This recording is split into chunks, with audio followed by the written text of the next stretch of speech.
High friends, welcome to Sam's kitchen. Friends, आज आपण आहे ना गॅसचा जराही वापर न करता 2 मिनिटात होणाऱ्या नाश्त्याचा एक प्रकार करणार आहोत.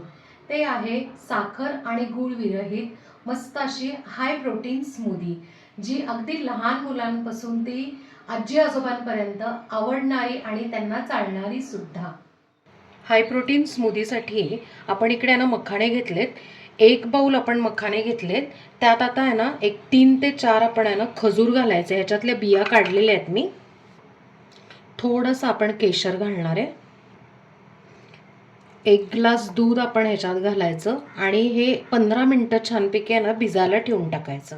मखाण्याचं मिक्सचर आहे ना भिजेपर्यंत आपण आहे ना एक पावडर करूया. इथे मी आहे ना फुटाण्याची डाळ म्हणजेच रोस्टेड ग्रॅम घेतलेत. 3 चमचे इथे घेतलेले आहेत. इथे मिक्स ड्रायफ्रुट्स घेतलेत, बदाम, काजू आणि पिस्ता. तुम्हाला आवडेल ते घेऊ शकता तुम्ही. आता ह्याची आपण आहे ना फाईन पावडर करून घेऊया.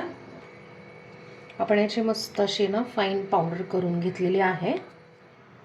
आता ना या पावडरमध्ये हे जे भिजवलेले मखाणे आणि दूध आहे हे घालून घेऊ आपण. यातनं 1 चमचा कोको पावडर, ही ऑप्शनल आहे, तुम्हाला अवॉइड करायची तरी करू शकता. आता यातनं आपण 1 बनाना म्हणजे केळं घालणार आहोत. असं बारीक आहे ना तुकडे करून घालायचं आहे.